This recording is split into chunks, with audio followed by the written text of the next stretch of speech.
일전에 본 어느 글에서 나오는 글입니다. 대학 교수가 쓴 글인데요. 좀 재미있는 내용입니다.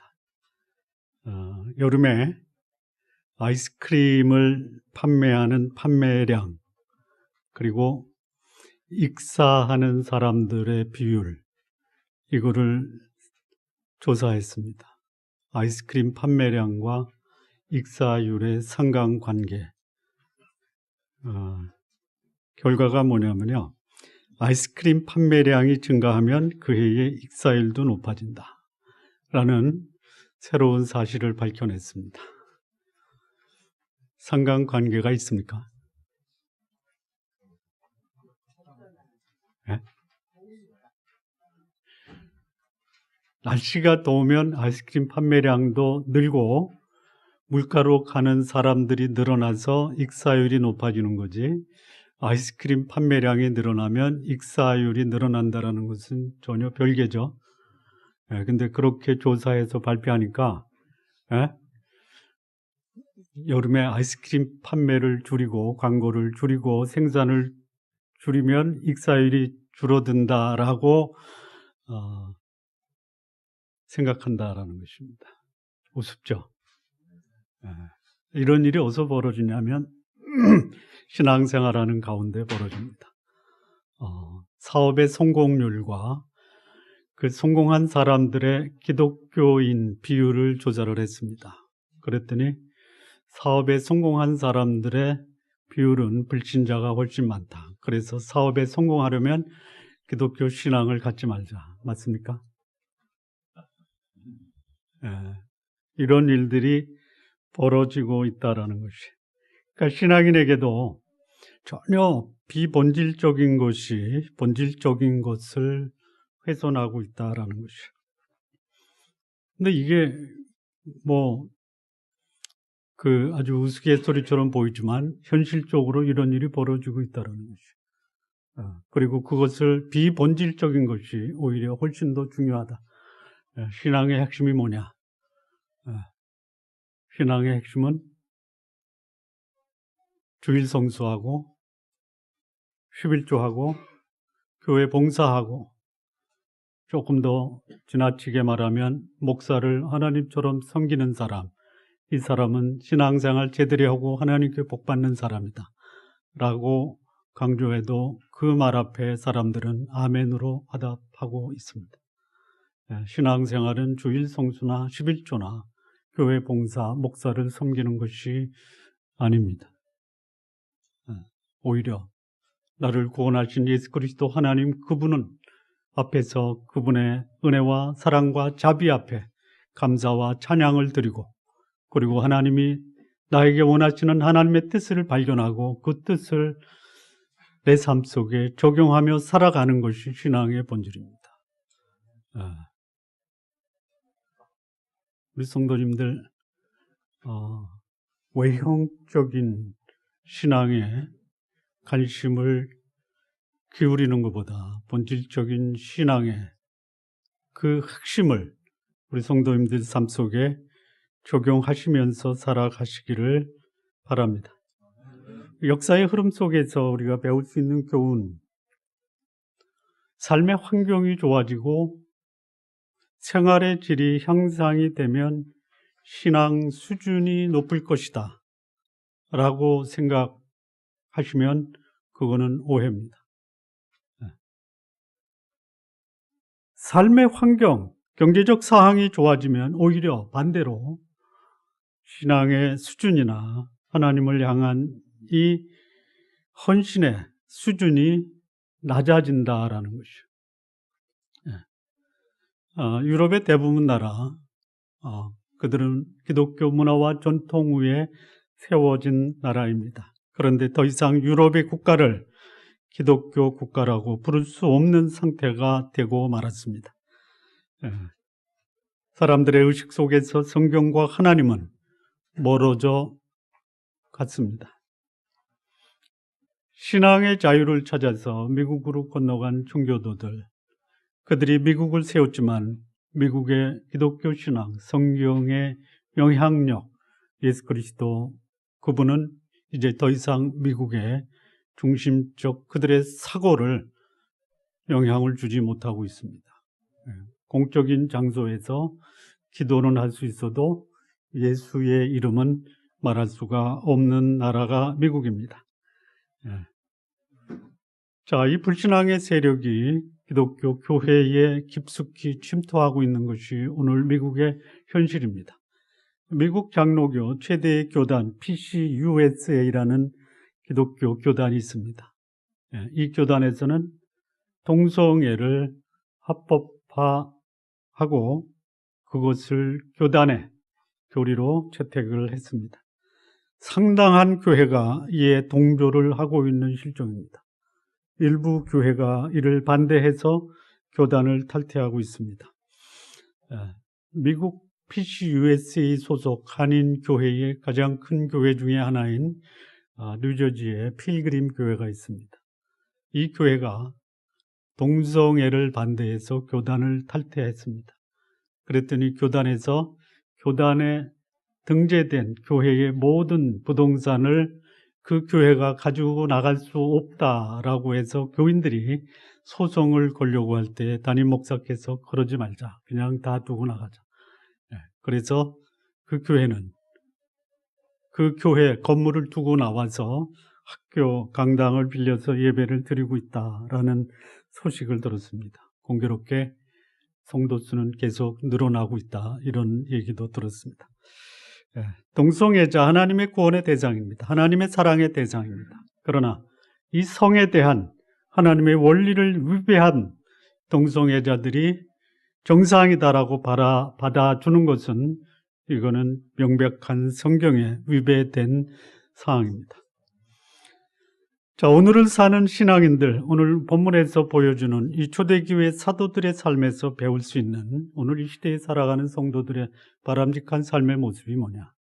우리는 본문에서 몇 가지 교훈을 배울 수가 있습니다. 첫 번째입니다.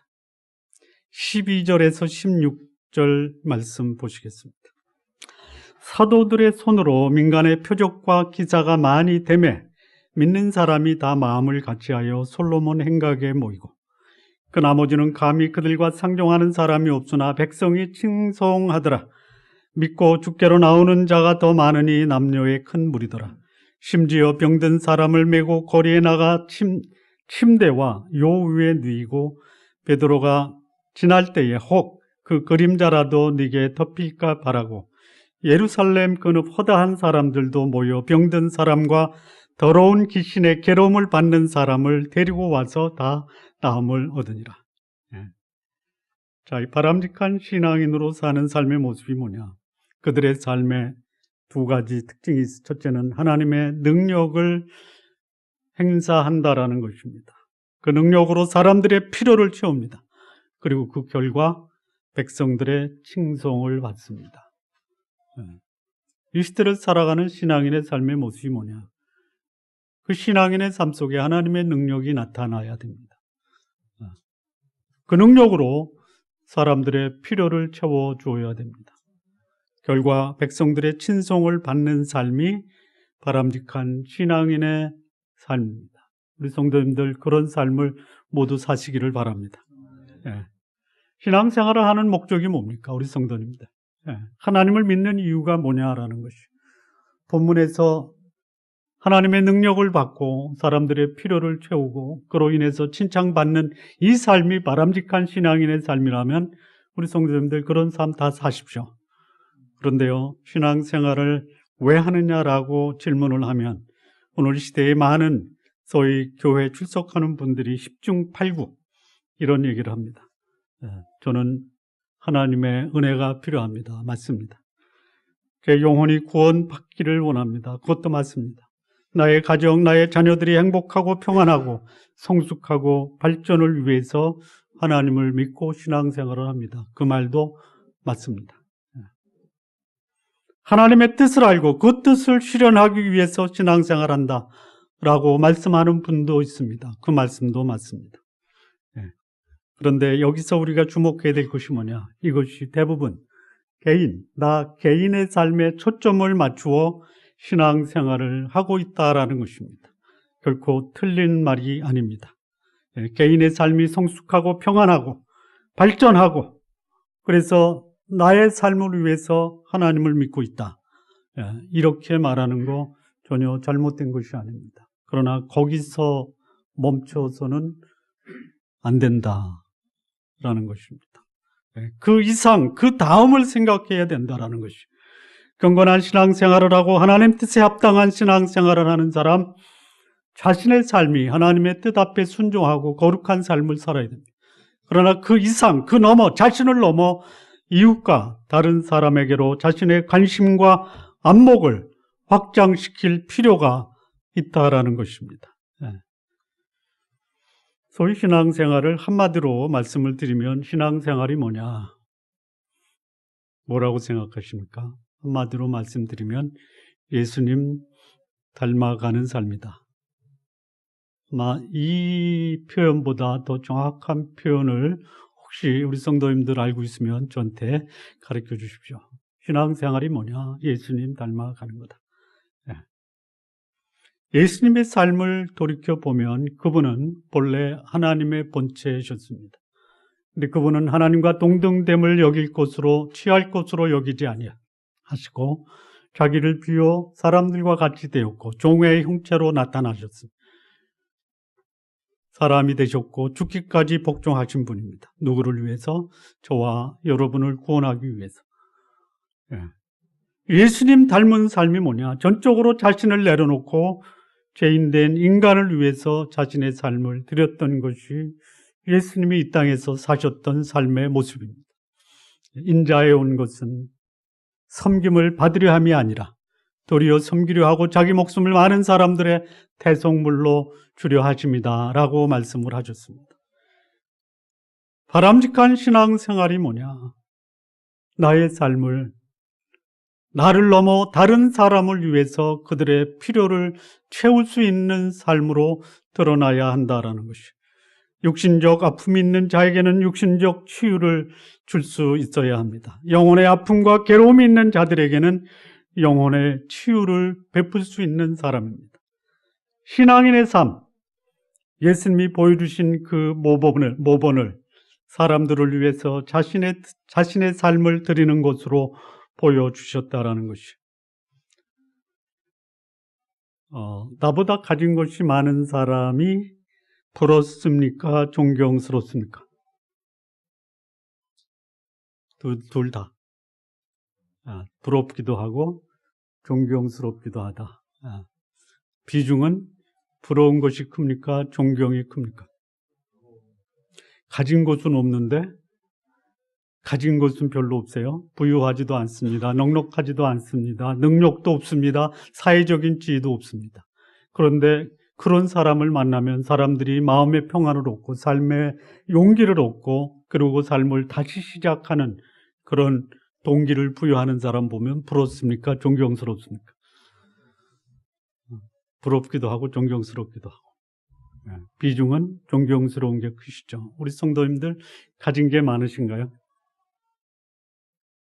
아니면 갖고 싶지만 원하는 만큼 갖고 있지 못하십니까?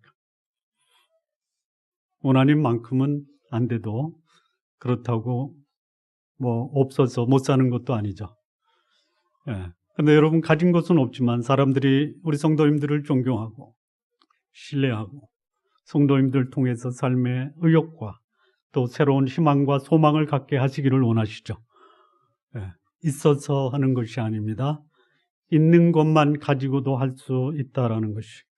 그러니까 사람들이 부러워한다라는 것과 존경과 칭찬을 받는다라는 것은 어떤 면에서는 별개의 것이 될 수가 있습니다. 우리 성도님들 열심히 노력해서 그 쌓은 그 노력의 대가로 풍요롭고 또 여유롭게 삶을 사십시오. 그런데 이제는 그것을 좀 넘어서 부러움의 대상보다는 존경과 칭찬의 대상이 되는 삶을 사시기 바랍니다. 없는데 무엇을 가지고 나눌 것이냐? 없는 것으로 나누라라는 것이 아닙니다. 가지고 있는 것 중에 남들이 갖지 못한 것 있으면 그것으로 나누는 것입니다. 여러분, 가지고 있고 풍요로운 사람은 갖지 못했지만, 풍요롭지 않지만 내가 가지고 있는 것 혹시 있으시죠? 어떤 것을 가지고 계십니까? 일부 예배 때 질문을 드리니까 이렇게 말씀하는 분이 있습니다. 아주 정확하게 말씀하셨습니다. 넉넉하게 가지고 있는 사람이 갖지 못하는 넉넉한 마음이 있습니다. 마음도 넉넉하지 않으신가요? 풍족하지 않지만 사람들을 바라보는 넉넉한 안목과 눈길을 가지고 있습니다. 가지고 계시죠? 넉넉하기 때문에 보이지 않는 것, 부족해서 보이는 이 예리한 눈길이 저는 가지고 있습니다. 그것을 가지고 사람들의 필요를 채우라는 것이에요. 하나님의 안목으로 사람을 바라보는 눈, 상처 입은 자를 긍휼과 자비로 바라보는 넉넉한 마음, 이런 것을 가지고 있다라는 것이죠. 사람들은 넉넉한 내 물질을 필요로 하지 않습니다. 오히려 내가 가지고 있는 하나님을 바라보는 그런 안목으로 자신을 바라보기를 원한다라는 것이죠. 하나님의 마음으로 사람들을 바라보기를 원하는 것이 우리 주변에 있는 사람입니다. 우리 성도님들, 다른 사람을 바라볼 때 어떻게 바라보십니까? 있는 사람은 부러운 눈, 없는 사람은 외면하는 눈으로 바라보지 마시기 바랍니다.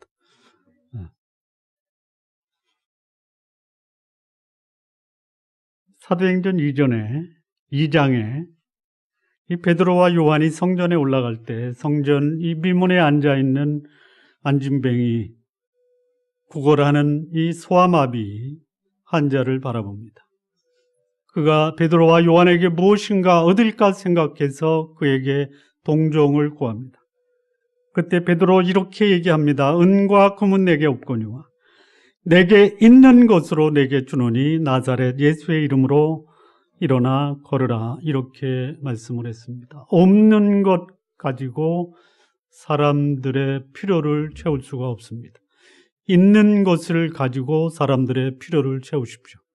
내가 가지고 있는 예수 그리스도, 그분의 이름이 얼마나 위대한지, 얼마나 능력이 있으신지 그 예수 그리스도의 이름으로 사람들을 바라보시고 그들의 영혼의 필요를 채울 수 있다면 그 영혼의 필요를 채운 그 사람이 자신의 육신의 연약함까지도 극복하게 하는 기적을 불러일으킬 수 있다라는 것이, 다른 사람은 갖고 있지 않지만 내가 가지고 있는 것, 예수 그리스도, 복음, 천국의 소망, 이것으로 사람들을 위로하고 격려하고 치유할 수 있다면 이것은 그들이 물질적으로 필요한 것을 채우지 않아도 훨씬 더 위대하고 값진 것을 줄 수 있는 것입니다. 우리 쫀나무교회 성도 여러분, 바람직한 신앙생활이 뭐냐? 시선을 나에게서 이제는 다른 사람에게로 옮겨 그들의 필요를 채울 수 있는 수준까지 올라가는 것입니다. 내가 가지고 있는 것이 없어서 할 수 없다라고 하는 것이 아니라 있는 것 가지고 사람들의 필요를 채우십시오.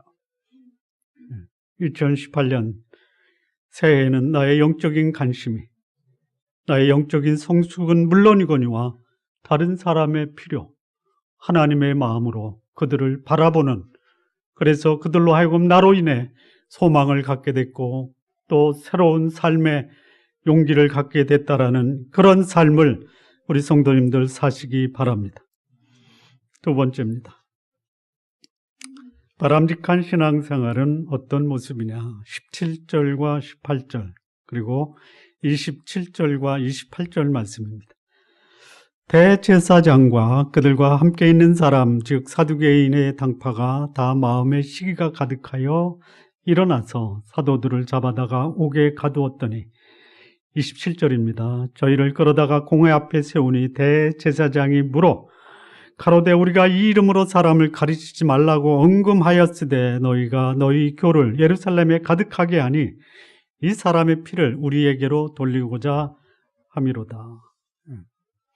자, 이 바람직한 신앙생활, 가지고 있는 것, 가지고 있는 것으로 사람들의 필요를 채우면서 그것으로 인해서 백성들의 칭찬을 받아야 됩니다. 두 번째는 뭐냐? 내가 가지고 있는 예수 그리스도 복음, 이 천국의 소망으로 사람을 가르치고 그들을 격려하고 그들을 치료하면 그것을 시기하는 종교 기득권층 세력이 있다라는 것이죠. 바람직한 신앙생활이 뭐냐? 자신의 욕망을 위해서 하나님을 이용하는 종교 기득권층 그들의 시기로 신체적인 불이익과 사역의 방해를 받을 수 있다라는 것이죠. 여기 사도들을 옥에 가두기도 합니다. 대제사장과 그와 함께 있는 사람 중 사두개인의 당파가 그 마음에 시기가 가득하기도 합니다. 그리고 예수 그리스도의 이름을 가르치지 말라라고 언급합니다. 이 바람직한 신앙생활을 하는 자, 하나님 뜻에 순종하는 사람입니다. 그리고 예수 그리스도 그가 하나님의 아들, 우리 인간을 위해서 오신 메시아다라는 이 복음을 증거하는 것입니다. 예수 그리스도를 믿는데 방해하는 요소가 뭐냐면 사람들의 내면에 있는 욕심, 소위 말하면 죄입니다. 죄가 잉태하면 욕심을 낳고 욕심이 장성하면 사망을 낳는데 이 죄입니다. 그런데 이 죄를 지적하면 이 죄를 지적할 때에 가장 그것으로 인해서 불쾌하고 분노하는 사람이 있습니다. 그게 누구냐? 종교 기득권 세력입니다. 그래서 백성들을 하나의 수단으로 생각하는 종교 지도자들이 하나님의 복음을 전하는 자들을 존경하는 것이 아니라 오히려 핍박하고 박해의 대상으로 생각한다라는 것이죠. 이 초대교회 사도들, 그가 하나님의 아들 예수 그리스도를 증거했습니다. 그리고 예수 그리스도의 본을 받아 자신의 삶을 백성들의 필요를 채움으로 백성들의 존경을 받습니다. 그런데 그것을 바라본, 그것으로 인해서 분노하고 불쾌하고 그리고 자신의 속셈을 가리우면서 사도들을 핍박했던 사람들이 누구냐? 종교 기득권 세력입니다. 소위 대제사장, 그리고 그들과 함께 있는 자들, 그리고 사두개인, 하나 더 붙이면 바리새인도 포함이 됩니다. 하나님과 사람을 중재하는 대제사장, 그들의 후손 사두개인, 거룩한 자라고 이름을 붙였던 이 바리새인들이 예수 그리스도 또 그의 복음을 전하는 사도들을 핍박하고 박해하는 사람이 되었다라는 것이. 왜 그렇습니까? 예수님을 십자가에 못 박았던 대제사장, 서기관, 바리새인, 사두개인, 그들이 똑같이 예수 그리스도의 복음을 전하는 사도들을 핍박한 것이죠. 요즘 한국에 대형 교회의 유행처럼 퍼지는 것이 뭐냐면 교회 세습입니다. 만약에요, 우리 교회가, 내가 우리 아들, 그런 아들은 없지만 제가 은퇴하면서 우리 아들에게 이 교회를 세습시켰다. 여러분 용납 안 하시죠? 별로 관심이 없죠? 다행스럽게 우리 아들들 중에는 목사한다라고 하는 아들이 없어서 다행입니다. 한국교회의 대형교회입니다. 이 개척교회나 이 작은 교회는 세습을 하든 말든 관심이 없어요. 대형교회입니다. 대형교회. 세습하는 것에 대해서 옹호하는 세력이 있고, 그리고 아주 결사적으로 이미 세습이 완료가 되고 끝나도 끊임없이 세습에 반대하는 세력이 있습니다. 세습에 찬성하는 그룹은 어디입니까? 기득권. 정확하게 얘기하면 나도 세습시키겠다라고 하는 대형교회 목사들입니다. 물론 모든 대형교회가 다 자식들에게 교회를 세습하지는 않아요. 그러나 상당수의 대형교회 목사들이 자식을 잘 교육시켜서 그것도 미국까지 가서 신학을 공부하게 하고 성공적으로 그 공부를 마치고 또 교회 임상 과정을 거치고 충분한 영적인 능력이 있다라고 인정해서 그 교회에 아버지를 이어서 세습을 시킵니다. 그게 왜 잘못됐냐? 같은 값이면 교회의 문화도 알고 교인들과 잘 알고 그리고 신뢰할 수 있는 목사의 아들이 목회를 이어받는 게 뭐가 잘못이냐? 상당히 일리가 있죠? 일리가 있죠. 근데 반대되는 그룹은 뭐냐? 왜 굳이 아들에게 세습시키냐? 감추고 싶은 게 있는 게 아니냐? 또는 아버지가 누렸던 이 큰 교회의 그 부귀와 영화를 아들에게 계승시키려고 하는 거 아니냐?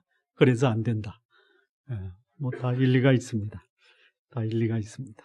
저는 누가 옳다 그러다라고 말하기 전에 저는 아들이 목사가 아닌 게 참 감사합니다.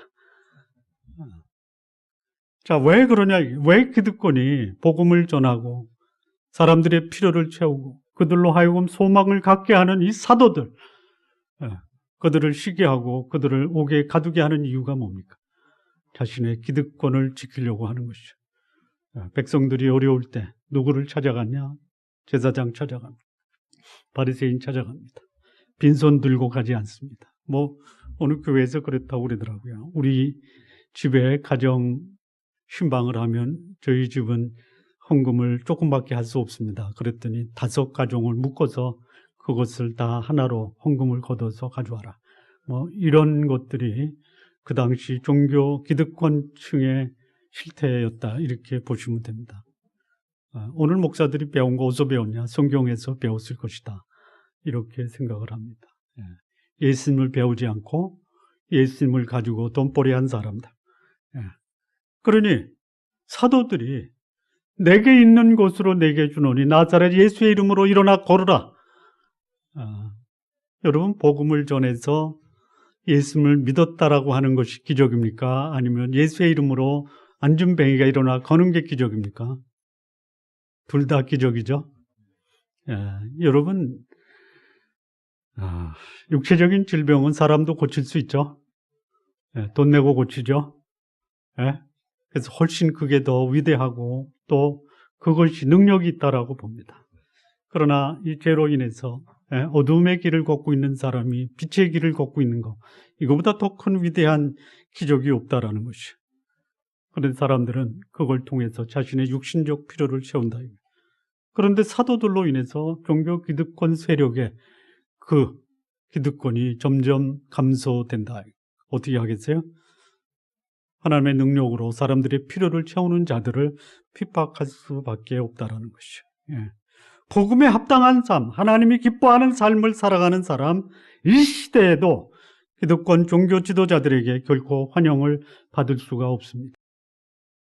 이게 보편적 한국 교회의 현상 중에 하나입니다. 보편적입니다. 보편적이는 100%는 아니고요. 대략 그렇다 이거예요. 설교자라는 전도사나 부목을 교회 강단에 안 세웁니다. 왜 그랬죠? 왜 그래요? 성경을 연구해서 성도들을 그룹을 모아서 담임 목사가 아닌 평신도나 전도사가 한 가정에서 성경 공부하면 이거 철저하게 감시하고 방해합니다. 그때나 지금이나 별반 차이가 없어요. 그래서 그렇게 하나님 앞에 헌신한 사람, 담임 목사가 공개적으로 공개 석상에서 그놈은 마귀의 자식이다. 사회생활을 제대로 못한다. 세상 물정 모르고 있다. 어린 것이 건방지다. 뭐 이런 걸로 평가절하합니다. 그래서 자신의 지위와 권위를 이용해서 그런 복음을 위해 사는 그야말로 힘이 없는 연약한 젊은 사역자들을 배제시키거나 사역의 장에서 제외시키는 것 지금도 벌어지고 있습니다. 여러분 종교 기득권을 가진 사람들이 듣기 싫어하는 가장 싫은 소리가 뭔지 아십니까? 당신 지금 하나님을 대적하고 있어. 이걸 제일 듣기 싫어합니다. 하나님을 대적하면서도 자신은 하나님을 위해서 자신의 삶을 헌신하고 희생하고 있다. 이 말을 듣기 원하고 그것으로 자신의 욕망이 충족되기를 원한다라는 것이죠. 복음으로 사는 사람, 종교 기득권, 그들이 잘못됐을 때 그들의 잘못된 모습, 그릇된 모습을 자신의 인격과 생명과 복음을 걸고 지적할 수 있어야 된다라는 것이. 이 시대의 바람직한 신앙인의 삶이 뭐냐?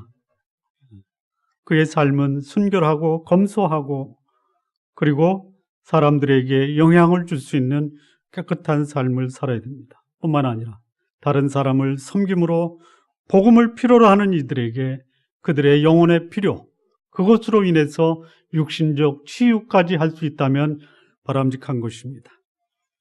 이들이 백성들에게 존경과 칭찬을 받으면 종교 기득권층에게는 핍박과 박해도 예상할 수 있어야 된다라는 것이죠. 여러분, 이거는 잘못된 겁니다. 내가 복음을 위해서 살겠다라고 다짐하고 직장에 취직했는데 직장이 내 복음을 거절하니 나는 직장에 충실할 수 없다. 그래서 직장 생활에서 별로 인정도 받지 못하고 직장에서 소외되는 사람, 이거는 복음으로 인해서 핍박받는 것이 아니라 직장 생활에 지혜가 부족한 것이다 라고 보면 됩니다. 그런 사람들이 있습니다. 물론 교회 다니다가 직장 생활한 사람은 직장 생활과 교회 생활이 다른 이중 생활을 하는 경우도 많은데요. 아주 빡세게 신앙 훈련을 받은 어떤 선교 공동체에서 훈련된 사람들이 직장 생활하면 이런 순교 컴플렉스에 걸려서 직장 생활 제대로 못하는 경우도 종종 있습니다. 자, 이 시대의 바람직한 신앙인의 삶이 뭐냐? 두 가지를 같이 받아야 돼요. 첫째는 뭐냐? 칭찬이에요, 칭찬. 어쩌면 저렇게 깨끗하고 어쩌면 저렇게 자신을 희생해서 다른 사람을 돕느냐. 우리 성도님들 칭찬받는 신앙생활 하시기 바랍니다. 부러움의 대상보다는 칭찬의 대상이 되시고요. 또 하나는 뭐냐? 핍박이라는 것이에요, 핍박. 의를 위해 사는 사람 핍박을 받을 수밖에 없어요. 복음을 위해 사는 사람, 자신의 기득권을 내려놓고 하나님의 영광을 위해 사는 사람, 하나님을 가지고 자신의 욕망을 충족시키는 사람으로부터 핍박을 받을 수밖에 없습니다. 이 두 가지를 같이 가지고 살아야 돼요. 그래서 어떤 분이 이런 말을 했습니다. 바람직한 신앙생활이 뭐냐? 요거는 적으세요. 칭찬과 박해에 역학적 긴장 관계를 유지하는 삶이다. 칭찬과 박해의 요 균형 감각을 갖고 살아가야 된다, 이거예요. 복음으로 사람을 귀하게 여기고 복음으로 부정한 사람의 죄를 드러내는 삶.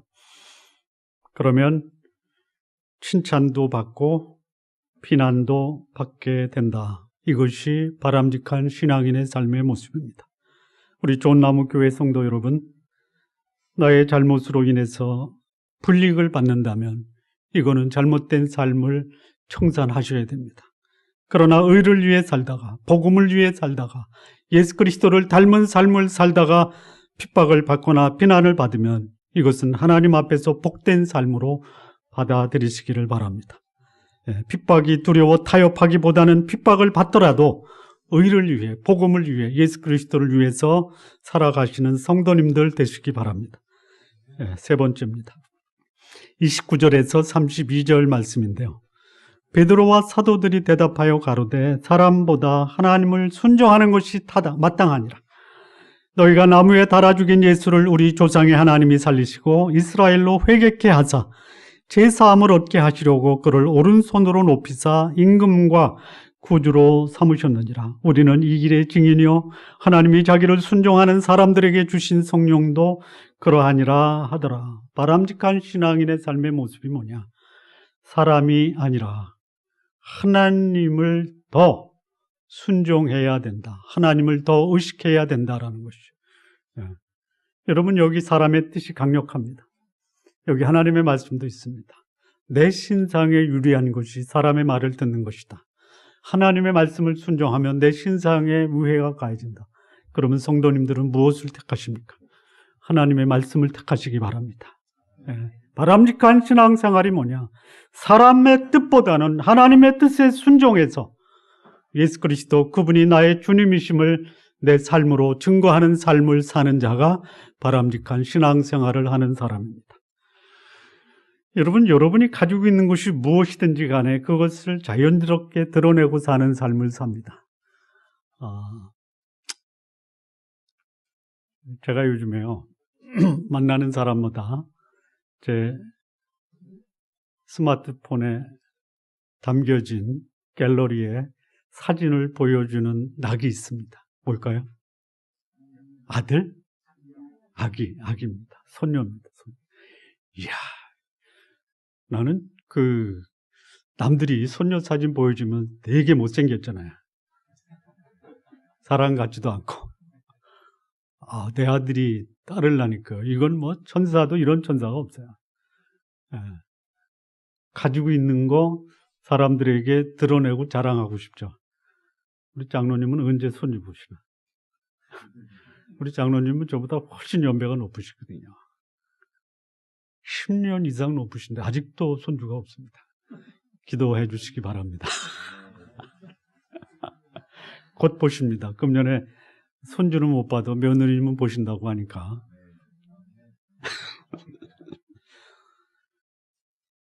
여러분, 돈 가진 사람, 그가 드러내려고 하지 않아도 저 사람 참 돈이 많다라는 거 보이죠? 권력이 있는 사람, 그 사람이 나 권력 있어라고 권력을 자랑하지 않아도 보이죠? 가지고 있는 거를 드러내는 것은 자연스러운 거예요.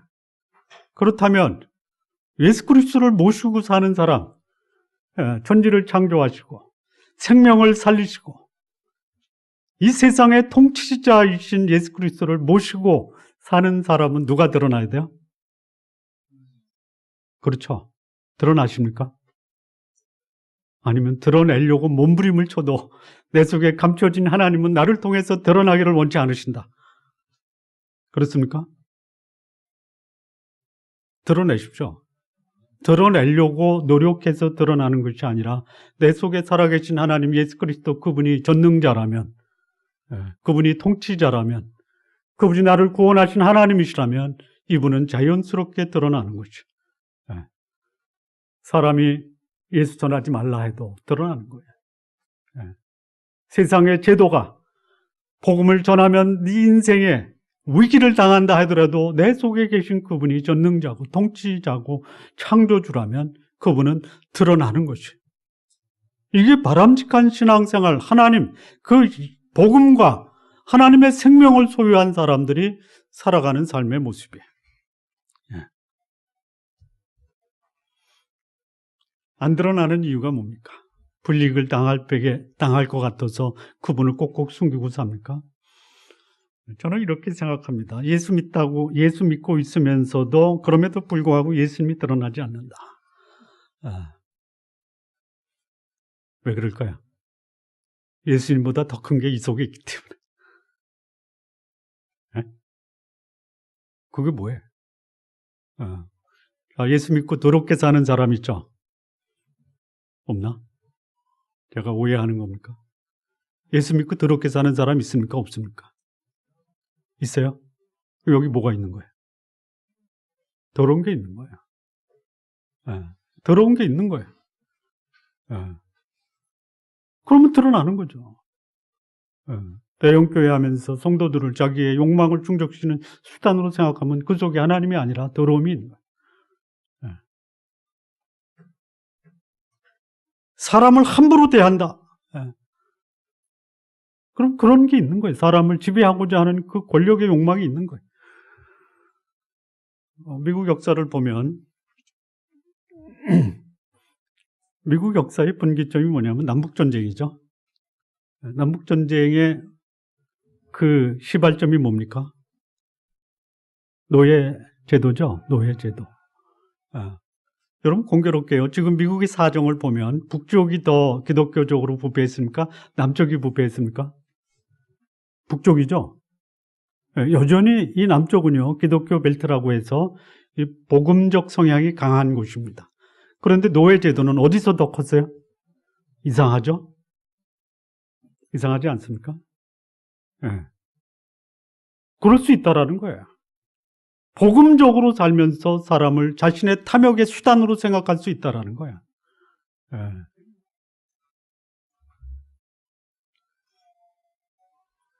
저는 사람을 함부로 대하는 사람, 그런 사람을 보면 역설적으로 그 사람이 예수님을 이용하는 사람이지 예수님을 믿지 않고 있다라는 것을 드러내는 것이다. 이렇게 생각을 합니다. 생각을 하는 겁니다. 이것이 진리다라고 제가 입에 거품을 물고 주장하지는 않습니다. 그럴 수 있다라는 거예요. 자, 예수 믿는 사람이 사람들이 무엇이라고 말하는가에 귀를 기울이면 그들 속에서 하나님의 모습은 가려질 수가 있어요. 가려질 수가 있어요. 바람직한 신앙인이 뭐냐? 성경이 무엇을 말하는가? 하나님이 무슨 말씀을 하시는가에 귀를 기울이면서 사는 사람이에요. 우리 성도님들에게 부탁을 좀 드리겠습니다. 무술년, 금년. 여러분이 행동하거나 말하기 전에 하나님과 우선 상의하시고 말하시고 행동하십시오. 이렇게 하나 만드십시오. 말하기 전에, 행동하기 전에 하나님과 의논하자.